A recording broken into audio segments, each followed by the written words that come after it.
सबसे पहला जो सवाल हमारे दिमाग में आता है वो ये आता है कि आखिर इलेक्ट्रोमैग्नेटिक इंडक्शन का मतलब क्या होता है। तो इससे ये कंफर्म हो गया कि मैग्नेटिक फील्ड का कोई भी सोर्स हो सकता है, कोई जरूरी नहीं है कि आप मैग्नेट का ही मूवमेंट करवाओ। किसी भी कॉइल या किसी भी कंडक्टर से पास होने वाला मैग्नेटिक फ्लक्स चेंज करोगे तो उसमें ऑटोमेटिकली एक करंट प्रोड्यूस होना स्टार्ट हो जाता है। अब आपको फॉर्मूला यूज करना है फ्लक्स के लिए, phi equal to NBA cos theta.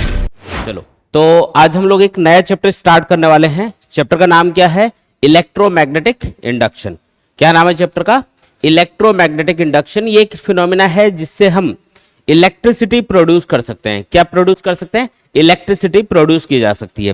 तो सबसे पहला जो सवाल हमारे दिमाग में आता है वो ये आता है कि आखिर इलेक्ट्रोमैग्नेटिक इंडक्शन का मतलब क्या होता है। तो इलेक्ट्रोमैग्नेटिक इंडक्शन ये जो वर्ड है ये तीन चीजों से मिलकर बना है, electro plus magnetic plus induction. Electro मतलब इलेक्ट्रिसिटी से रिलेटेड, मैग्नेटिक मतलब मैग्नेटिक फील्ड से रिलेटेड, और इंडक्शन का मतलब है जब आप बिना किसी कॉन्टेक्ट के किसी भी इफेक्ट को एक ऑब्जेक्ट से दूसरे ऑब्जेक्ट में ट्रांसफर कर सकते हो, है ना, तो उसको हम बोलते हैं इंडक्शन। तो यहां पे हम क्या करेंगे, हम एक मैग्नेटिक फील्ड को यूज करके किसी भी कॉइल या किसी भी कंडक्टर के अंदर एक इलेक्ट्रिसिटी प्रोड्यूस करेंगे, है ना। इसलिए इसका नाम क्या रख दिया हमने? Electromagnetic induction. और जो मैग्नेटिक फील्ड होगा या जो मैग्नेटिक फील्ड प्रोड्यूस कर रही होगी उसका डायरेक्टली उस कॉइल से कोई भी कांटेक्ट नहीं होगा, इसलिए हम इंडक्शन वर्ड यूज कर रहे हैं। एक काम ये कर सकते हो, आप किसी कॉइल को किसी बैटरी से या वोल्टेज सोर्स से कनेक्ट कर दो तो उसमें क्या होगा? करंट फ्लो होना स्टार्ट हो जाएगा। तो उसमें तो आप बैटरी कनेक्ट करते हो ना, यहां पे आपको कोई भी बैटरी वगैरह कनेक्ट नहीं करनी है, बस आपको एक कॉइल लेनी है या सोलेनोइड लेनी है और उससे पास होने वाला मैग्नेटिक फील्ड या मैग्नेटिक फ्लक्स चेंज करना है। तो अपने आप ही आप क्या देखोगे कि उस कॉइल या कंडक्टर के अंदर इलेक्ट्रिसिटी प्रोड्यूस होना स्टार्ट हो गई। ठीक है, तो इसमें एक वर्ड हम बार बार यूज करेंगे जिसका नाम है मैग्नेटिक फ्लक्स। तो इसको थोड़ा डिटेल में समझ लेते हैं। मैग्नेटिक फ्लक्स का मतलब क्या है? देखो, जब आप किसी भी ऑब्जेक्ट को किसी मैग्नेटिक फील्ड में रखते हो तो उससे उस ऑब्जेक्ट से कुछ मैग्नेटिक फील्ड लाइन पास होती है। अगर कहीं पे मैग्नेटिक फील्ड है तो उसको हम मैग्नेटिक फील्ड लाइंस की फॉर्म में रिप्रेजेंट करते हैं। तो अगर किसी भी ऑब्जेक्ट को किसी मैग्नेटिक फील्ड में रखोगे तो आप ये मान सकते हो कि उससे कुछ मैग्नेटिक फील्ड लाइन पास हो रही है। तो किसी भी ऑब्जेक्ट से कितनी मैग्नेटिक फील्ड लाइन पास हो पा रही है उसी को हम क्या बोलते हैं? मैग्नेटिक फ्लक्स बोलते हैं। The total number of magnetic field lines passing through any surface और any object is called magnetic flux. अब इसको मैथमेटिकली कैसे कैलकुलेट करेंगे? तो डेफिनेशन तो हमने बता दी। जैसे हमने बोला कि ये कोई एरिया है और सपोज करो इस एरिया से कुछ मैग्नेटिक फील्ड पास हो रहा है। एक साइड से मैग्नेटिक फील्ड एंटर करेगा और दूसरी साइड से जो मैग्नेटिक फील्ड है वो इसको आर पार क्रॉस करता हुआ बाहर निकल जाएगा। तो ये है मैग्नेटिक फील्ड की डायरेक्शन। और इस प्लेन सरफेस के लिए, ये एक प्लेन सरफेस है, इसके लिए अगर हम एरिया वेक्टर की डायरेक्शन देखें तो एरिया वेक्टर किधर माना जाता है? हमेशा प्लेन के परपेंडिकुलर आउटवर्ड डायरेक्शन में माना जाता है। तो प्लेन के परपेंडिकुलर आउटवर्ड डायरेक्शन में ये हो गया इसका एरिया वेक्टर। और आप देख रहे हो कि मैग्नेटिक फील्ड और एरिया वेक्टर के बीच में कुछ एंगल भी है जिसको हम थीटा मान लेते हैं। अब इस एरिया से कितना मैग्नेटिक फील्ड या कितना मैग्नेटिक फ्लक्स पास होगा, है ना, ये हमें कैलकुलेट करना है। मतलब मैग्नेटिक फ्लक्स को मैथमेटिकली कैलकुलेट करना है और ये पता करना है कि वो किन किन चीजों पे डिपेंड करेगा, ताकि एक फॉर्मूला टाइप बना के हम उसको कैलकुलेट कर पाए। डेफिनेशन तो इजी है इसकी, the total number of magnetic field line passing through any surface is called magnetic flux. लेकिन उन मैग्नेटिक फील्ड लाइंस को काउंट कैसे करोगे आप?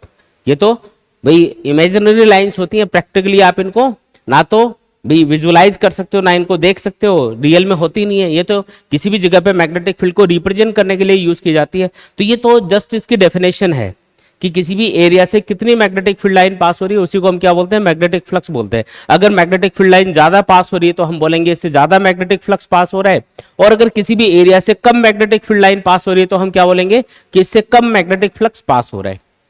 लेकिन एग्जैक्टली कितना है, 10, 20, 50 कितना है, उसके लिए तो फॉर्मूला चाहिए ना। तो वो फॉर्मूला हम लोग बनाएंगे। तो देखो, मैग्नेटिक फ्लक्स तीन चीजों पे डिपेंड करता है। एक तो मैग्नेटिक फील्ड, एक एरिया और एक थीटा। तीन चीजों पे डिपेंड करेगा। कैसे? अगर यहां पे मैग्नेटिक फील्ड ज्यादा होगा तो उसको ज्यादा मैग्नेटिक फील्ड लाइन से रिप्रेजेंट किया जाएगा, और ज्यादा मैग्नेटिक फील्ड लाइन होंगी तो इस एरिया से ज्यादा मैग्नेटिक फील्ड लाइन पास होंगी, इसका मतलब मैग्नेटिक फ्लक्स ज्यादा होगा।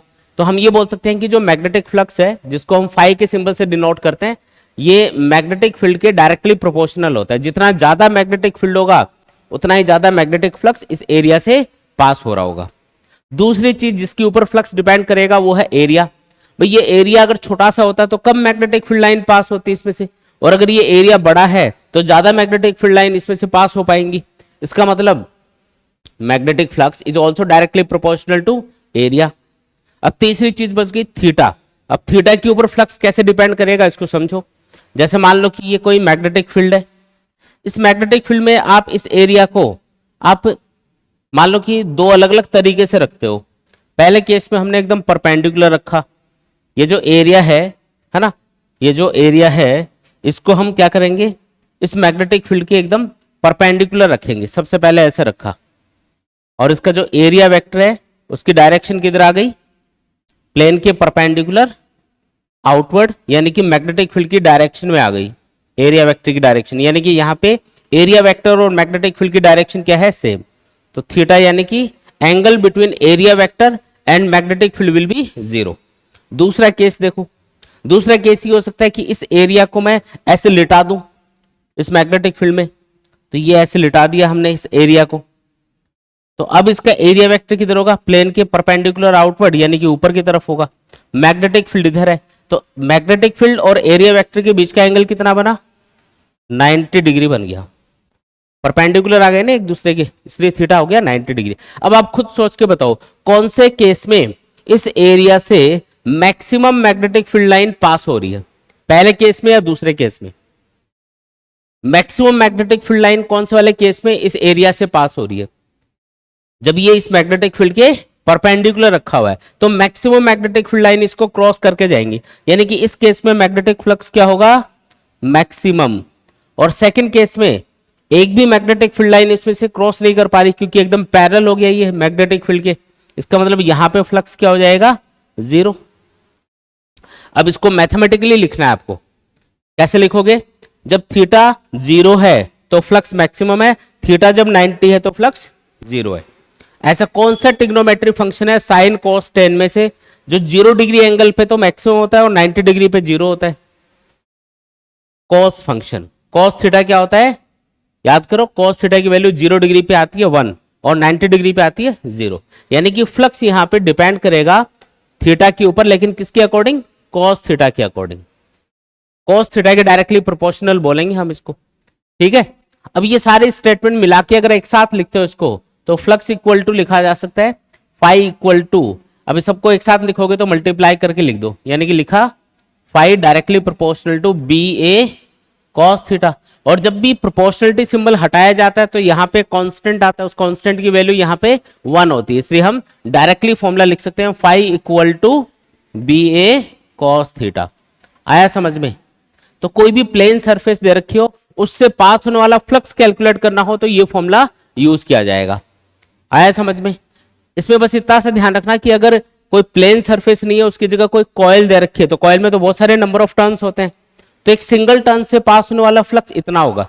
अगर उसमें n टर्न्स है तो क्या करना पड़ेगा, n टाइम्स ज्यादा फ्लक्स मिलेगा, यानी कि फॉर ए कॉइल हम क्या बनाएंगे फॉर्मूला फ्लक्स का, n B A cos theta. क्या होगा formula, n B A cos theta. अच्छा, इसको आप वेक्टर फॉर्म में भी लिख सकते हो, phi equal to n into B dot A. B dot A को ओपन करते हैं तो क्या आता है, कॉस थीटा आता है ना, तो n into B dot A, ये किसका फॉर्मूला बन गया, फ्लक्स का फॉर्मूला बन गया। क्या है formula, n into B dot A या n B A cos theta. तो कोई भी प्लेन सरफेस हो या कोई भी कॉइल हो, उसके लिए हम ये वाले फॉर्मूले यूज करेंगे। प्लेन सरफेस है तो ये वाला फॉर्मूला, जैसे मान लो कि एक प्लेन शीट है, उसको आपने किसी मैग्नेटिक फील्ड में रखा, तो उससे कितना मैग्नेटिक फ्लक्स पास होगा, उसके लिए ये वाला फॉर्मूला लगाना है। अगर कोई कॉइल बता दी है ना, या कोई सोलेनॉइड बता दी, तब आपको ये वाला फॉर्मूला लगाना है, जिसमें नंबर ऑफ टर्न्स हो ना, उसमें n से मल्टीप्लाई करके फिर फॉर्मूला लिखा जाता है। अगर आपको कोई भी इररेगुलर शेप का ऑब्जेक्ट दे रखा हो, तो उसके लिए भी फ्लक्स का एक फॉर्मूला होता है। जैसे आपको इस टाइप का ऑब्जेक्ट दे दिया, टेढ़ा मेढ़ा, इधर से मैग्नेटिक फील्ड इंटर कर रहा है और दूसरी साइड से बाहर निकल रहा है। आया समझ में, एक साइड से मैग्नेटिक फील्ड इंटर करेगा, दूसरी साइड से बाहर निकलेगा, है ना, ये वाला केस है मान लो। तो इस वाले केस में अगर आपको पूछा जाए कि अब फ्लक्स कैलकुलेट करके बताओ, तो आपको पूरी सरफेस को छोटे छोटे एरिया एलिमेंट्स में डिवाइड करके देखना पड़ता है। जैसे यहाँ पे एक स्मॉल एरिया एलिमेंट ले लिया, उसका नाम रखा ds, फिर उसके लिए एरिया वेक्टर की डायरेक्शन देखी और मैग्नेटिक फील्ड की डायरेक्शन देखी, फिर उनके बीच का एंगल देखा। उसके हिसाब से इस छोटे से एरिया से जो फ्लक्स पास होगा उसको d5 बोल देते हैं, उसको कैलकुलेट किया, यानी कि b डॉट ds। ये वाला फॉर्मूला यूज करेंगे भाई। एरिया a की जगह मैंने क्या ले लिया, ds ले लिया, तो b डॉट a की जगह फॉर्मूला बन गया b डॉट ds। ऐसी पूरी सरफेस को छोटे छोटे एरिया एलिमेंट्स में डिवाइड करके हर एक पार्ट के लिए आपको क्या करना है, अलग अलग फ्लक्स कैलकुलेट करना है, फिर सबको जोड़ लेना है। तो सबको ऐड करने के लिए ये जो मेथड है इसको हम इंटीग्रेशन भी बोलते हैं। इंटीग्रेशन मतलब जब छोटी छोटी बहुत सारी चीजों को ऐड करना हो इनफाइनाइट एलिमेंट्स के लिए, जो आप फ्लक्स कैलकुलेट करोगे सरफेस के लिए, तो उन सब का अगर एडिशन करना हो तो डायरेक्टली आप क्या कर सकते हो, इंटीग्रेशन कर सकते हो। तो d5 का इंटीग्रेशन तो हो जाएगा 5, और इधर लिख देंगे इंटीग्रेशन b डॉट ds। और अगर ये क्लोज सरफेस है तो इंटीग्रेशन के ऊपर एक सर्कल का सिंबल लगा देंगे, जो ये बताएगा कि सरफेस कैसी ली जा रही है, क्लोज्ड सरफेस ली जा रही है। तो ये वाला तरीका हमको काम में लेना है कब, जब कोई इररेगुलर शेप का ऑब्जेक्ट दे रखा हो। ज्यादातर आपके जो फॉर्मूले काम आने वाले हैं, ये ऊपर जो मैंने फॉर्मूले बताए ना, यही काम आएंगे।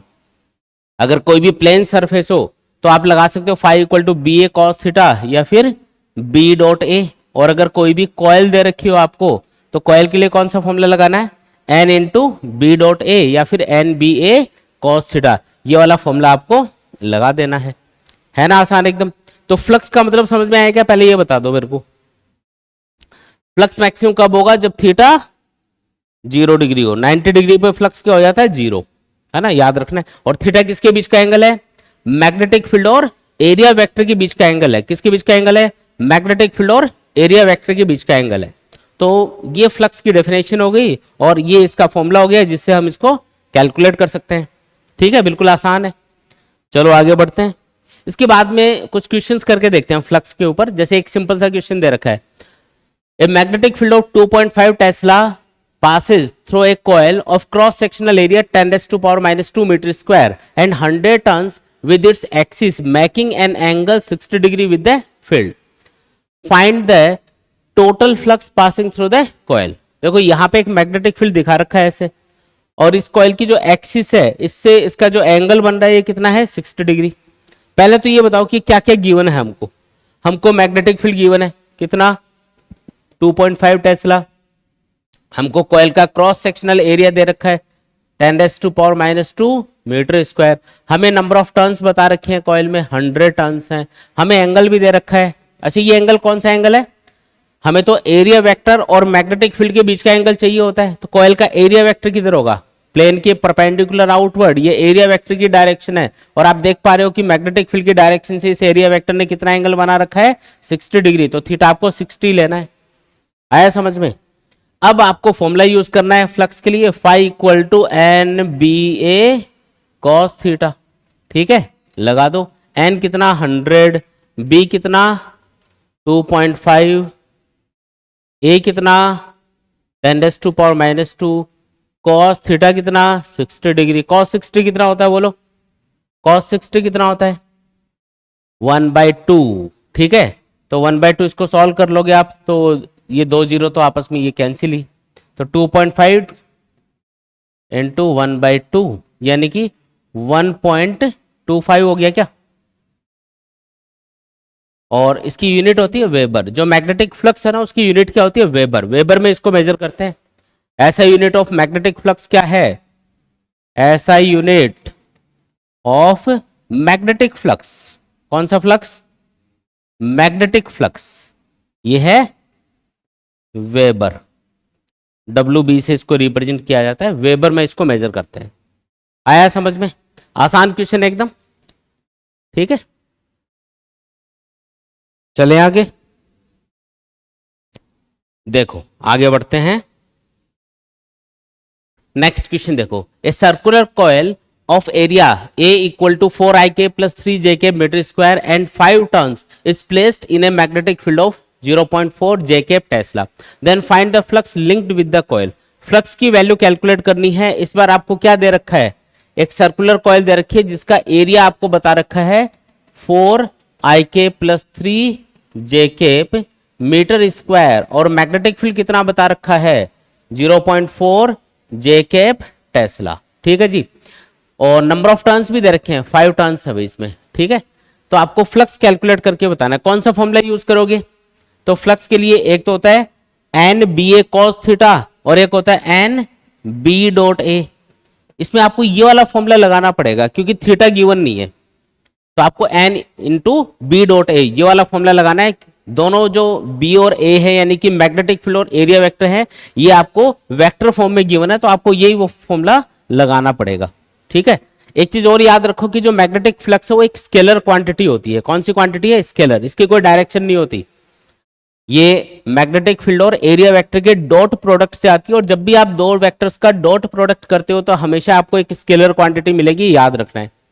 तो यहां पे मैं वैल्यू लिख देता हूं। नंबर ऑफ टर्न्स 5 दे रखे हैं, बी की वैल्यू क्या बता रखी है 0.4 J cap dot, area vector कितना बता रखा है 4 I cap plus 3 J cap metre square, है ना। यूनिट्स वगैरह का ध्यान रखेंगे, ऐसा यूनिट होनी चाहिए। तो मैग्नेटिक फील्ड की ऐसा यूनिट टेस्ला होती है, एरिया की मीटर स्क्वायर, तो यूनिट सही दे रखी है, कोई दिक्कत नहीं है।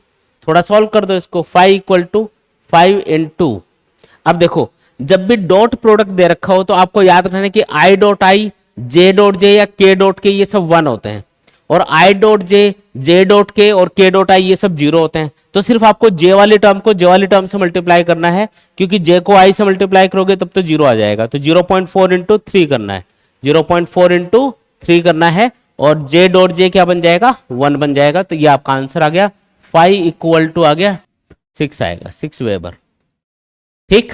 तो इस तरीके से आपको कैलकुलेशन करनी है। बोलो आया कि नहीं आया?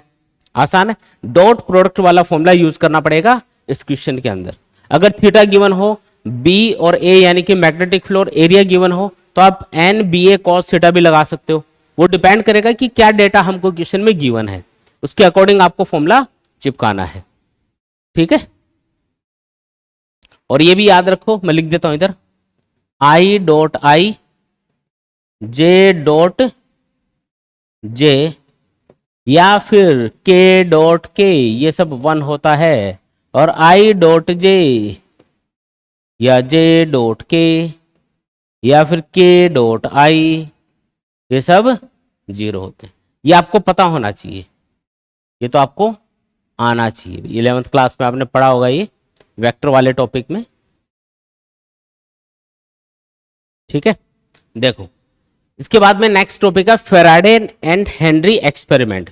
ये दो साइंटिस्ट थे, फेराडे और हेनरी, इन्होंने कुछ एक्सपेरिमेंट किए थे, और एक्सपेरिमेंट से ये जो इलेक्ट्रोमैग्नेटिक इंडक्शन वाली फिनोमेना है इसके बारे में पता लगाया था।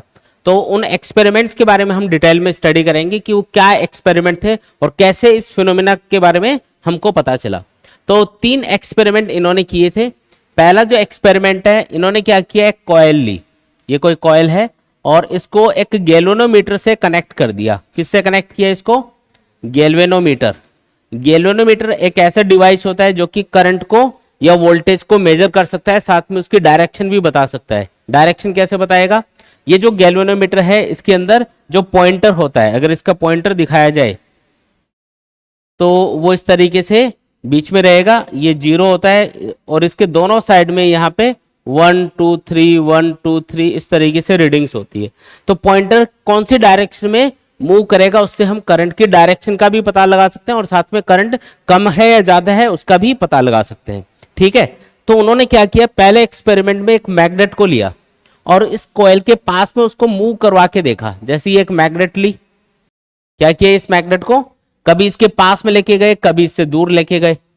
मान लो इसके पास में लेके जा रहे हैं, पहले तो इसको एकदम दूर रखा, तो इन्होंने देखा गैल्वेनोमीटर कोई भी करंट नहीं दिखा रहा है। फिर जैसे जैसे वो इसको इस कॉइल की तरफ लेके गए मैग्नेट को, उन्होंने क्या देखा कि इस गैल्वेनोमीटर के अंदर डिफ्लेक्शन आ रहा है। जो पॉइंटर है, सपोज करो वो इधर लेफ्ट साइड के अंदर, मान लो वो आगे मूव कर गया 2 या 3 के ऊपर, तो इसका मतलब सर्किट में कुछ करंट फ्लो हो रहा है ना। तो जब वो इस मैग्नेट को इस कॉइल की तरफ लेके गए तो उन्होंने क्या देखा कि इसमें पॉइंटर डिफ्लेक्ट हो रहा है। कौन सी साइड में? लेफ्ट साइड में डिफ्लेक्ट हो रहा है, और कुछ करंट की रीडिंग शो कर रहा है। इसका मतलब सर्किट में कुछ करंट प्रोड्यूस हो रहा है। फिर वो इस मैग्नेट को दूर लेके गए।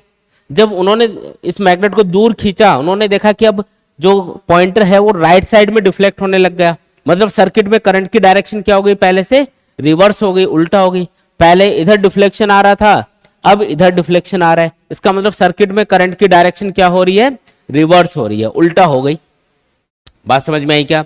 इसका मतलब ये है कि जब मैग्नेट को पास लाते हैं तो इस कॉइल में किसी एक डायरेक्शन में करंट प्रोड्यूस होता है, और दूर लेके जाते हैं तो अपोजिट डायरेक्शन में करंट प्रोड्यूस होता है। ठीक है, एक और चीज उन्होंने करके देखी, मैग्नेट को तेजी से इसके पास में लेके गए, कॉइल के पास में। जब मैग्नेट को तेजी से पास में लेके गए, उन्होंने देखा कि डिफ्लेक्शन ज्यादा आ रहा है, मतलब पॉइंटर मान लो 4 या 5 पे चला गया, पहले 2 या 3 पे जा रहा था, अब 4 5 पे चला गया। इसका मतलब सर्किट में ज्यादा करंट प्रोड्यूस हो रहा है। कब? जब मैग्नेट को तेजी से इसके पास में लेके जा रहे हैं या तेजी से इससे दूर लेके जा रहे हैं। तो इससे उन्होंने एक कंक्लूजन निकाला कि जब भी हम इस कॉइल से पास होने वाला मैग्नेटिक फील्ड चेंज कर रहे हैं, क्योंकि मैग्नेट पास जाएगी तो मैग्नेट के पास में ज्यादा मैग्नेटिक फील्ड होता है इसके पोल्स के ऊपर, तो इससे ज्यादा मैग्नेटिक फील्ड गुजरेगा कॉइल से, क्योंकि मैग्नेट पास आ गई ना।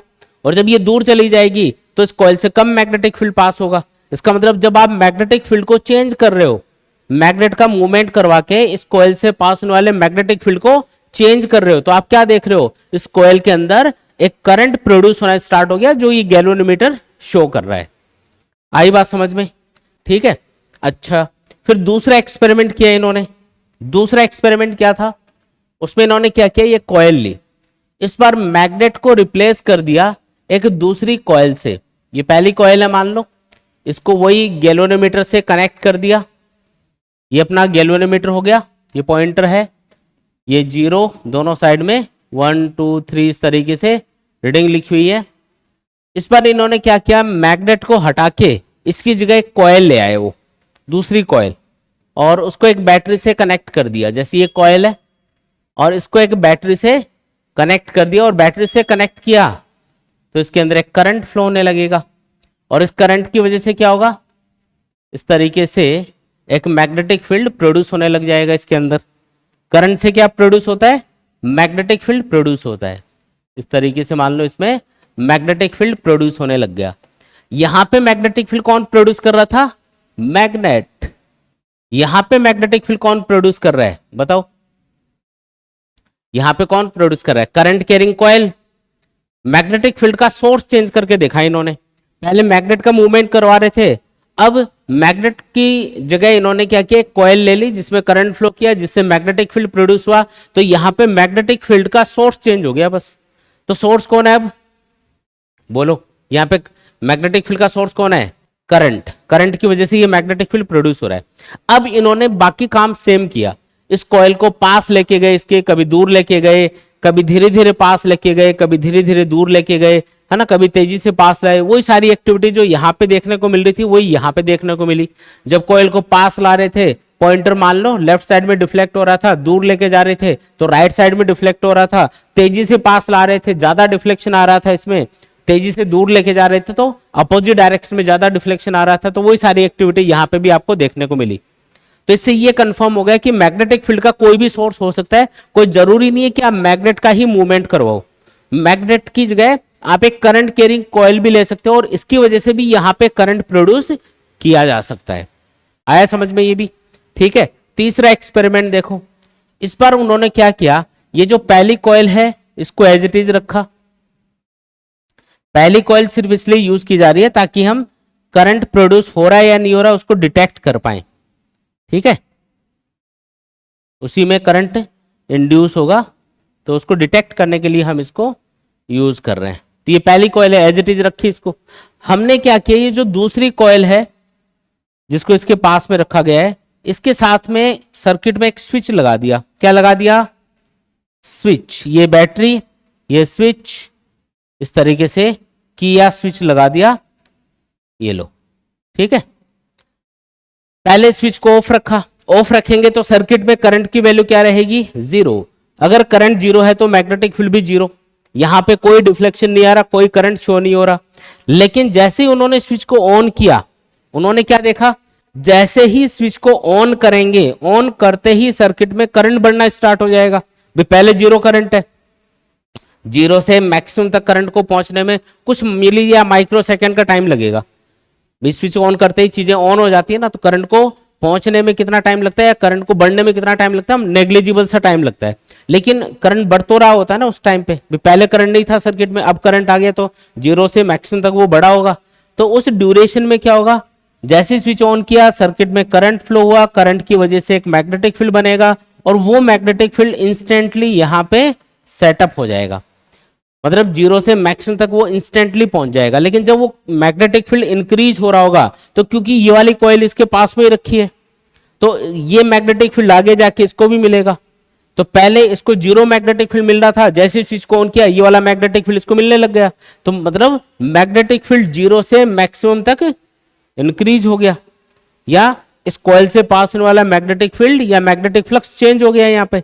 तो यहाँ पे अगेन आप क्या देखते हो कि ये जो गैल्वेनोमीटर है इसके अंदर डिफ्लेक्शन आता है, लेकिन वो डिफ्लेक्शन सिर्फ माइक्रो सेकंड के लिए आएगा, मतलब पॉइंटर एक बार ऐसे डिफ्लेक्ट होगा वापस जीरो पे आ जाएगा, परमानेंटली ऐसे डिफ्लेक्टेड नहीं रहेगा, एक बार डिफ्लेक्ट हुआ फिर वापस जीरो पे आया समझ में। यानी कि एक इंस्टेंट के लिए डिफ्लेक्शन आ रहा है यहाँ पे, इंस्टेंट मतलब कुछ मिली या माइक्रो सेकंड का टाइम। तो हमने क्या देखा कि सर्किट में जैसे ही हमने स्विच को ऑन किया, जैसे ही हमने स्विच को ऑन किया तो सर्किट में करंट क्या हुआ, जीरो से मैक्सिमम तक इंक्रीज हुआ, जिससे मैग्नेटिक फील्ड इंक्रीज हुआ। मैग्नेटिक फील्ड के इंक्रीज होने से इस कॉइल से पास होने वाला मैग्नेटिक फ्लक्स चेंज हुआ और इसके अंदर करंट प्रोड्यूस हो गया।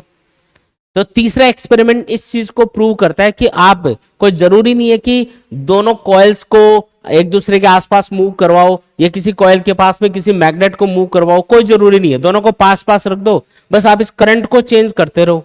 करंट चेंज होगा तो मैग्नेटिक फील्ड चेंज होगा, मैग्नेटिक फील्ड चेंज होगा तो इस कॉइल से पास होने वाला मैग्नेटिक फ्लक्स चेंज होगा और इसके अंदर ऑटोमेटिकली करंट प्रोड्यूस होना स्टार्ट हो जाएगा।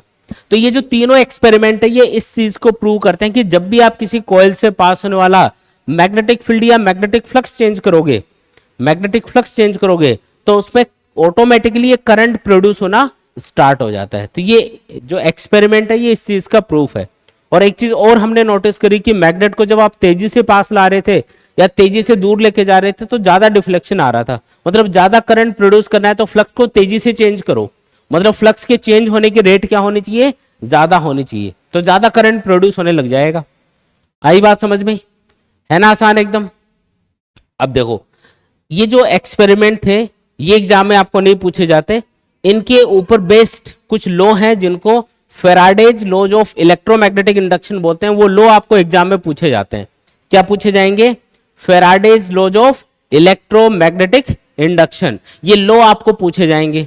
कौन कौन से लॉ हैं, देखो दो लॉ हैं।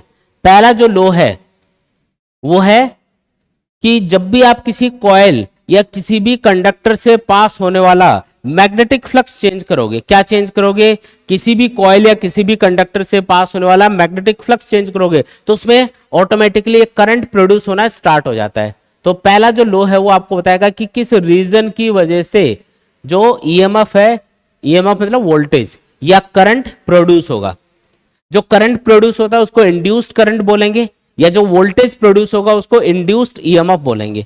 तो पहला लॉ क्या है, जब भी किसी कॉइल या किसी भी कंडक्टर से पास होने वाला मैग्नेटिक फ्लक्स चेंज होगा तो उस कॉइल या कंडक्टर के अंदर एक वोल्टेज जिसको हम ईएमएफ बोलेंगे या करंट प्रोड्यूस होना स्टार्ट हो जाएगा। ठीक है, तो पहला लॉ क्या बताएगा, reason of magnetic, reason of electromagnetic induction, और रीजन क्या है, चेंज इन मैग्नेटिक फ्लक्स। यानी कि जब भी फ्लक्स चेंज होगा ना तो करंट प्रोड्यूस होना स्टार्ट हो जाएगा। यानी कि अगर आपको किसी भी कॉइल या कंडक्टर में अगर करंट प्रोड्यूस करना है या वोल्टेज प्रोड्यूस करना है तो आपको क्या करना चाहिए, उस कॉइल या कंडक्टर से पास होने वाला मैग्नेटिक फ्लक्स चेंज करना चाहिए। क्या चेंज करना चाहिए, फ्लक्स चेंज करना चाहिए। फ्लक्स चेंज करोगे तो ऑटोमेटिकली उसमें करंट इंड्यूस होना स्टार्ट हो जाएगा। ठीक है, दूसरा जो लॉ है वो ये बताता है कि कितना ईएमएफ इंड्यूस होगा, 10 वोल्ट, 20 वोल्ट, 50 वोल्ट, कितना ईएमएफ इंड्यूस होगा। तो मैग्नीट्यूड ऑफ ईएमएफ कौन बताएगा, फैराडे का सेकंड लॉ बताएगा। सेकंड लॉ ये बोलता है कि जब भी फ्लक्स चेंज होता है तो करंट इंड्यूस होता है, ये तो आपको पता है, या ईएमएफ इंड्यूस होता है। इंड्यूस मतलब प्रोड्यूस होना, तो वो कितना प्रोड्यूस होगा वो डिपेंड करेगा कि कितना तेजी से आप फ्लक्स को चेंज कर रहे हो। यानी कि जो इंड्यूस्ड ईएमएफ है, इंड्यूस्ड ईएमएफ है वो डायरेक्टली प्रोपोर्शनल होता है rate of change of magnetic flux. कौन सा फ्लक्स,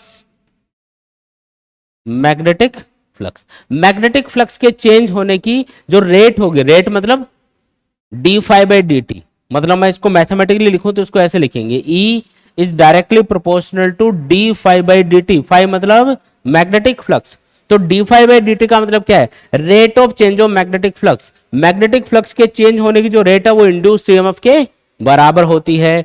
अगर आप ये प्रोपोर्शनलिटी सिंबल हटाओगे तो यहाँ पे कांस्टेंट आएगा जिसकी वैल्यू 1 होती है, तो फॉर्मूला बन गया E equal to D phi by D T. फिर यहाँ पे एक माइनस का सिंबल भी यूज करते हैं, इसका रीजन मैं आपको आगे बताऊंगा। माइनस का सिंबल क्यों यूज किया जाता है, तो आगे हम एक लॉ पढ़ने वाले हैं, लेंज लॉ, तो उसकी वजह से हम यहाँ पे एक माइनस का सिंबल लगाते हैं। अभी आप लगा दो माइनस का सिंबल, इसका रीजन आगे आ जाएगा। ये तो आपका इंड्यूस ईएमएफ का फॉर्मूला हो गया किसी भी कंडक्टर के लिए। अगर कॉइल दे रखी हो तो क्या करना है, कॉइल में तो नंबर ऑफ टर्न्स होते हैं ना, तो जितने नंबर ऑफ टर्न्स होंगे उतने से इसको मल्टीप्लाई करना पड़ेगा फॉर ए कॉइल। क्या करना पड़ेगा, इंड्यूस ईएमएफ को लिखना पड़ेगा E equal to minus N D phi by D T. ये वाला फॉर्मूला हम यूज करेंगे। फिर आ रही है कुछ बात समझ में, बोलो। अच्छा, इंड्यूस्ड ईएमएफ का अगर आपके पास फॉर्मूला आ गया तो इंड्यूस्ड करंट भी बता सकते हो ओम्स लॉ यूज करके। भाई करंट इक्वल टू क्या होता है, वोल्टेज अपॉन रेजिस्टेंस। वोल्टेज को इंड्यूस्ड ईएमएफ बोल रहे हैं यहाँ पे हम। ईएमएफ वर्ड हम सेल या बैटरी के लिए यूज करते हैं क्योंकि यहाँ पे वोल्टेज प्रोड्यूस हो रहा है, इसलिए हमने यहाँ पे भी ईएमएफ वर्ड यूज कर लिया। तो E इक्वल टू क्या है, minus N D phi by D T. अगर उसको R से यानी कि रेजिस्टेंस ऑफ द कॉइल से डिवाइड कर दोगे तो क्या आ जाएगा, करंट आ जाएगा। तो minus N by R D phi by D T, ये लो जी इंड्यूस्ड करंट का फॉर्मूला बन गया। अगर बोले भाई इंड्यूस्ड चार्ज कितना होगा, हमको ये बताओ। इंड्यूस्ड चार्ज क्या चीज होती है, कितना चार्ज इसके अंदर सर्किट के अंदर या कॉइल के अंदर प्रोड्यूस हो रहा है। प्रोड्यूस तो नहीं बोलेंगे, या इंड्यूस बोलेंगे उसको, जिसकी वजह से करंट फ्लो हो रहा है। तो वो इंड्यूस्ड चार्ज कितना है, तो आपको पता है करंट की एक डेफिनेशन होती है, the rate of flow of electric charge is called electric current. I equal to होता है D Q by D T. अगर मैं आई की जगह D Q by D T लिख दूं, सोचो आप एक बार, तो इधर है minus N by R D phi by D T, तो डी टी से डी टी कैंसिल। बताओ डी क्यू इक्वल टू क्या आ गया, minus N by R D phi. अब ये जो फॉर्मूला है ये इंड्यूस्ड चार्ज का फॉर्मूला आ गया अपने पास। इंड्यूस्ड चार्ज कितना होगा, minus N by R D phi. D phi मतलब चेंज इन फ्लक्स। तो इंड्यूस्ड चार्ज जो होगा ना वो चेंज इन फ्लक्स पे डिपेंड करेगा, जबकि इंड्यूस्ड करंट और इंड्यूस्ड ईएमएफ ये rate of change of flux पे डिपेंड करेगा। देखो इसमें dt आ रहा है ना अपॉन में, दोनों फॉर्मुलों में, इधर भी आ रहा है dt, यानी कि rate of change of flux के ऊपर कौन कौन डिपेंड करेगा, ईएमएफ डिपेंड करेगा और इंड्यूस्ड करंट डिपेंड करेगा। लेकिन क्या इंड्यूस्ड चार्ज टाइम पे डिपेंड करेगा या rate of change of flux पे डिपेंड करेगा, नहीं, ये सिर्फ डिपेंड करेगा चेंज इन फ्लक्स के ऊपर, कि कितना फ्लक्स चेंज हो रहा है उसके ऊपर डिपेंड करेगा कि इंड्यूस्ड चार्ज कितना होगा। इंपॉर्टेंट पॉइंट है ये, याद रखने वाला। ये पूछा जा सकता है एग्जाम में कि कौन कौन सी चीजें टाइम के ऊपर डिपेंड करती है, induced EMF, induced current, induced charge. तो इंड्यूस्ड करंट और इंड्यूस्ड ईएमएफ टाइम पे डिपेंड करेगा कि कितना तेजी से आप फ्लक्स को चेंज कर रहे हो, जबकि इंड्यूस्ड चार्ज टाइम पे डिपेंड नहीं कर रहा, ये सिर्फ डिपेंड कर रहा है कि फ्लक्स कितना चेंज हुआ है उसके ऊपर डिपेंड करेगा। ज्यादा चेंज होगा फ्लक्स तो ज्यादा चार्ज इंड्यूस हो जाएगा, कम चेंज होगा तो कम। अब वो चाहे धीरे धीरे चेंज हो या तेजी से चेंज हो, वो यहां पे मैटर नहीं करेगा। आई बात समझ में, बोलो। आसान है एकदम, कोई भी डाउट या कंफ्यूजन है तो बता दो एक बार। दोनों लोग काफी इंपॉर्टेंट है, स्टार भी लगा लो इस टॉपिक के ऊपर, very very important topic. Faraday law of electromagnetic induction बहुत ही ज्यादा इंपॉर्टेंट है, याद रखेंगे इसको। लो जी आगे बढ़ते हैं, कुछ क्वेश्चंस करके देखते हैं। देखो, a circular coil of radius 10 centimetre 500 turns and resistance 2 ohm is placed with its plane perpendicular to the horizontal component of the earth magnetic field. यानी किसी जगह पे अर्थ के मैग्नेटिक फील्ड का जो हॉरिजॉन्टल कंपोनेंट है उसके परपेंडिकुलर कॉइल को रखा गया है। कैसे रखा गया बोलो, कॉइल को इस मैग्नेटिक फील्ड के परपेंडिकुलर रखा गया है, ऐसे रखा है, ठीक है। कॉइल के लिए क्या क्या इंफॉर्मेशन गिवन है एक बार लिख देता हूं। एक सर्कुलर कॉइल ऑफ रेडियस, तो कॉइल की रेडियस बता रखी है 10 सेंटीमीटर, नंबर ऑफ टर्न्स बता रखे हैं 500 एंड रेजिस्टेंस भी बता रखा है कितना है 2 ओम रेजिस्टेंस है 2 ओम। ठीक है जी। Is placed with its plane perpendicular to the horizontal component of the earth magnetic field. Coil का जो प्लेन है वो मैग्नेटिक फील्ड के परपेंडिकुलर है। तो आप सोच के बताओ कि इसका एरिया वेक्टर किधर आएगा। कॉइल का एरिया वेक्टर किधर होगा, प्लेन के परपेंडिकुलर आउटवर्ड इधर होगा ना, ऐसे आउटवर्ड होगा एरिया वेक्टर। ये तो मैग्नेटिक फील्ड के डायरेक्शन में आ गया, यानी कि थीटा कितना बन गया 0 डिग्री। ठीक है, अब आगे पढ़ते हैं क्वेश्चन को। It is rotated about it's vertical diameter through 180 degree in 0.25 second. मतलब पहले थीटा कितना था 0 डिग्री, बाद में कॉइल को 180 डिग्री से ऐसे घुमा दिया। कॉइल ऐसे रखी थी, मैग्नेटिक फील्ड इधर था, एरिया वेक्टर भी इधर था। अब कॉइल को ऐसे उल्टा घुमा दिया तो इसका एरिया वेक्टर तो इधर आ गया, मैग्नेटिक फील्ड उधर ही है।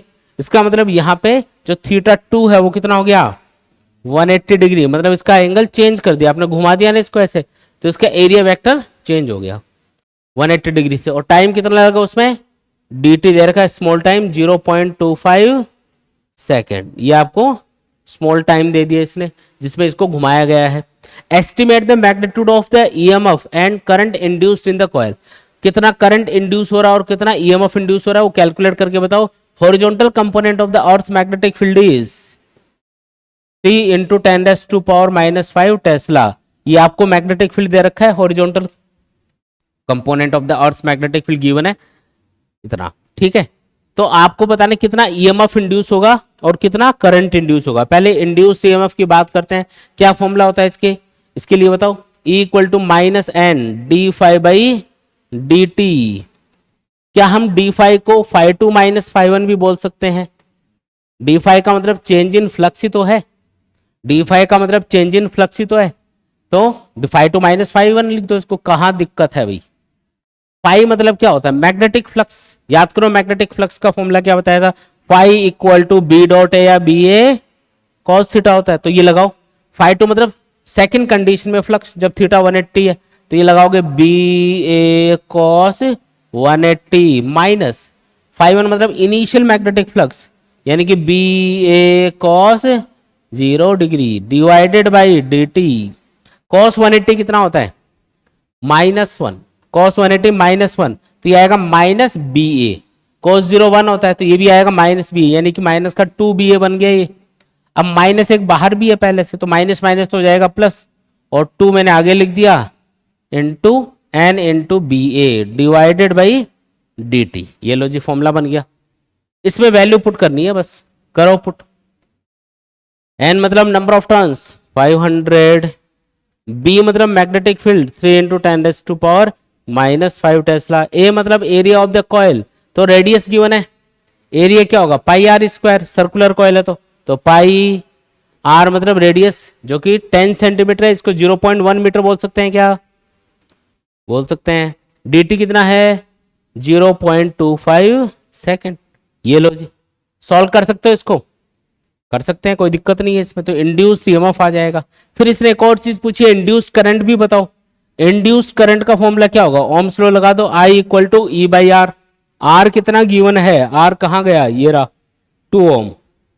यहां से जो भी आएगा ना उसको 2 से डिवाइड कर देना बस, तो ये आ जाएगा इंड्यूस्ड करंट। ओम्स लॉ लगाना है सिंपल। जब भी करंट पूछा जाए तो अगर ईएमएफ पता है इंड्यूस्ड ईएमएफ, तो उसको रेजिस्टेंस ऑफ द सर्किट या रेजिस्टेंस ऑफ द कॉइल से डिवाइड कर दो। तो इस तरीके से सॉल्व करना है ना, आसान एकदम। ठीक है, देखो आगे बढ़ते हैं। नेक्स्ट क्वेश्चन है, the magnetic flux through a coil perpendicular to its plane and directed into a paper is varying according to the relation phi = 5t² plus 10t plus 5 milliweber। ठीक है जी, calculate the EMF induced in the loop at t = 5 second. t = 5 second के ऊपर आपको induced EMF की value calculate करके बतानी है। देखो कैसे बताएंगे। इंड्यूस्ड EMF का फॉर्मूला क्या था, E = -N dφ/dt। अगर कॉइल बोल रहा है तो नंबर ऑफ टर्न्स गिवन होने चाहिए, लेकिन कई बार गिवन नहीं होते हैं, तो इसका मतलब हम ये मान के चलेंगे कि ये जो फ्लक्स है ये टोटल मैग्नेटिक फ्लक्स है जो उस कॉइल से पास हो रहा होगा, अगर नंबर ऑफ टर्न्स गिवन नहीं हो तो। अगर नंबर ऑफ टर्न्स गिवन है और फ्लक्स अलग से बता रखा है तो आपको नंबर ऑफ टर्न्स को फ्लक्स से मल्टीप्लाई करना है, तब जाके टोटल फ्लक्स आएगा। यहां पे मैंने जो फॉर्मूला लिखा है वो है E equal to minus N D five by D T, लेकिन एन तो गिवन ही नहीं है क्वेश्चन में, तो कोई बात नहीं, एन की वैल्यू को 1 ले लेंगे। तो हम लिखेंगे E इक्वल टू माइनस, और देखो क्या करना है, डी बाई डी टी। 5 की वैल्यू ये पुट करो, 5 T square plus 10 T plus 5, और मिली का मतलब होता है 10 की पावर माइनस 3। ये जो मिली लिखा है ना, इसका मतलब 10 की पावर माइनस 3। तो अब आपको समझ में आ गया होगा कि क्या करना है, आपको करना पड़ेगा डिफरेंशिएशन। आता है क्या डिफरेंशिएशन, करो। 5 तो कांस्टेंट है, टी स्क्वायर का डिफरेंशिएशन होगा 2t, 10 as it is constant है, t का डिफरेंशिएशन 1, 5 का डिफरेंशिएशन 0 क्योंकि 5 कांस्टेंट है। तो बताओ आंसर क्या आएगा, E इक्वल टू, अच्छा कब पूछा है लेकिन इसने, at t equal to 5 second पे पूछा जा रहा है क्वेश्चन में, पढ़ो। t इक्वल टू 5 सेकेंड पे बताना है कि कितना EMF इंड्यूस होगा। तो E इक्वल टू आ जाएगा, t की वैल्यू 5 पुट कर दो बस यहाँ पे, तो आ जाएगा 10, 5 इंटू 2 10 हो गया ना, 10 इंटू टी यानी कि 50 प्लस 10 इंटू 10 की पावर माइनस 3। बताओ आंसर, ये आ गया 60। तो 60 इंटू 10 की पावर माइनस 3 यानी कि 6 इंटू 10 की पावर माइनस 2 वोल्ट आप आंसर बता सकते हो। आया समझ में, है ना आसान एकदम।